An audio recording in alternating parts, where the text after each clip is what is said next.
really need a will? Hi, Nancy Beauvert here with Agape and NEXsteps. Everybody's always talking about how you need to have a will and that it's so important.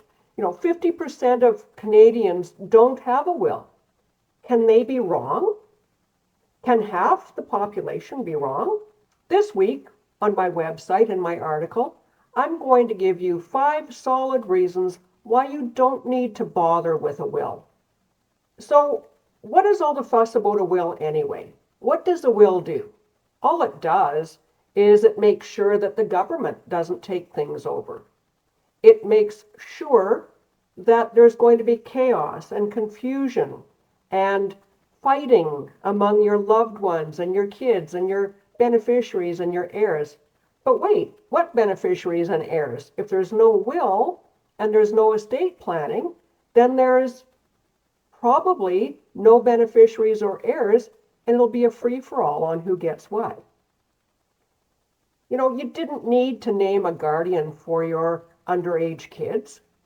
You just knew that the government would find the right place for them to live, and you trust that they're going to do what is in the best interest of your children because, after all, they know your children and they know the people around you and what would be best.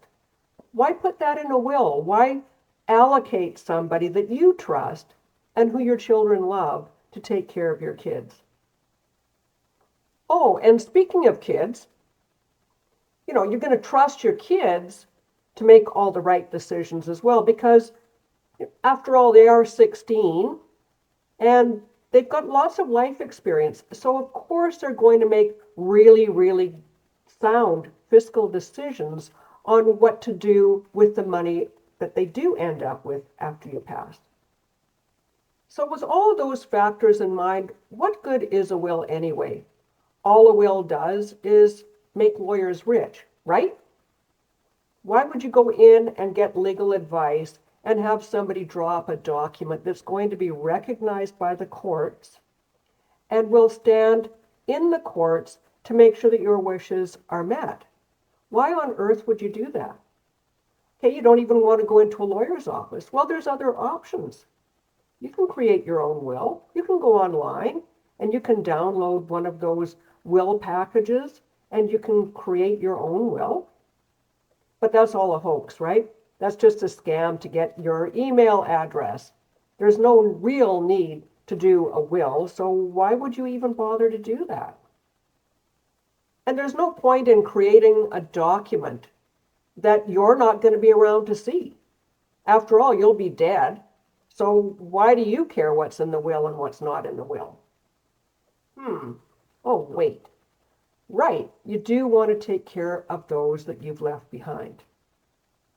So, all joking aside now, seriously, you need to get a will. Most jurisdictions in Canada will honor a holographic will. So even just start by handwriting something out.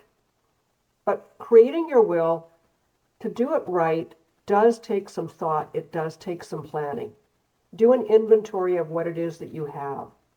Who do you want to assign those different things to? Who do you want to be your executor? Don't just name your oldest kid just because they're your oldest kid. They might not be the best person for the job. Being an executor takes well over a year, even with the most simple estate. It's time consuming. There's tons of paperwork. There's tons of bureaucratic red tape. There's filing of taxes. There's keeping of records. If you don't have somebody who can do that for you, there are trust companies, there are agents, there are people who can do that for you. I'm a certified executor advisor. I'm happy to step in and help your family, help you with your planning needs. I can help you find out who to designate for that role. And if required, when the time comes, I can help that person to make sure that they're not overwhelmed and that they know what they're doing. Get that will done. Get those beneficiaries named. If you have dependent adult children or dependent younger children, you need to make sure that they're going to be taken care of. You need to make sure that they have a proper guardian, and you need to make sure that they have proper financial protection. Now, if you want to enjoy a laugh, hop over to my website, take a look at the article. I hope that you enjoy it. Sometimes a little bit of a tongue-in-cheek approach is just what the doctor ordered. Thanks very much for joining me. I look forward to sharing more with you again next week. Bye for now.